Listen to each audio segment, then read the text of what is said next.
a fellow interviewed me, interviewing different people he considered or was seeing if they were spiritual exemplars. There seem to be different categories of spiritual exemplars.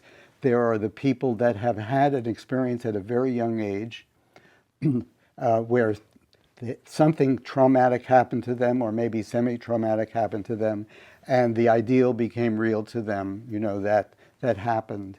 And, and then they lived that life.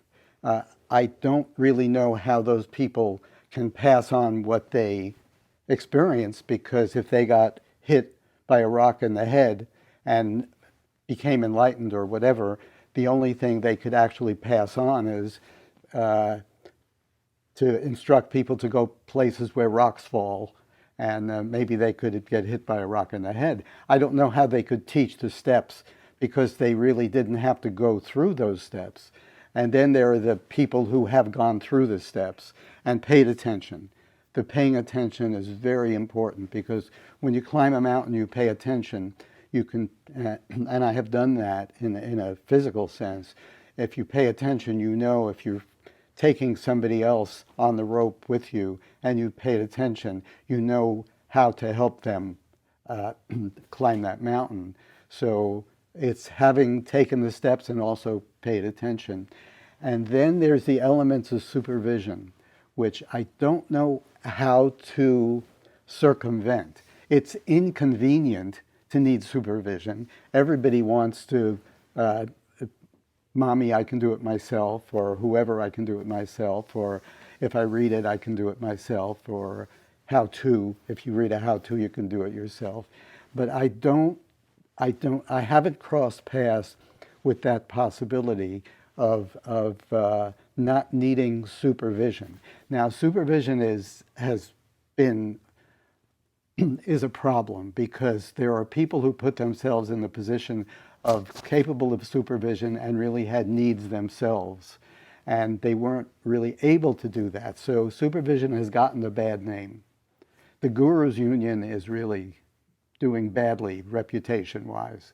So, but it is possible to find someone who can actually supervise from behind, and also without need. And I see that as tremendously necessary, because the nature of our adolescent culture, and most people agree with this, is that the state of our being as a culture is far less than our state of our ability to create incredible things, whether it's artificial intelligence or whether it's cell phones or even dynamite. I took a train ride in Serbia a few years ago from Montenegro on the coast all the way up to Belgrade in Serbia, and we went through. They advertised this train ride as the most tunnels per train ride. There was probably 200 tunnels. Every tunnel was blasted out with dynamite, and you couldn't have gotten by train from Bar in Montenegro to Belgrade in Serbia, unless dynamite had been invented. So it did this great thing, and it also killed so many people. Explosives make wars, and bombs and all that is all part of that story. So we are capable of inventing incredible things. Our brilliance is unbelievable, but our state of being for handling those things, we have not figured out how to use a car without going from place to place as fast as we can and being dead in the middle.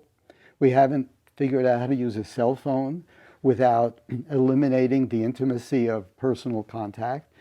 But we have those things, and I see the same in terms of spiritual instruction, spiritual tools.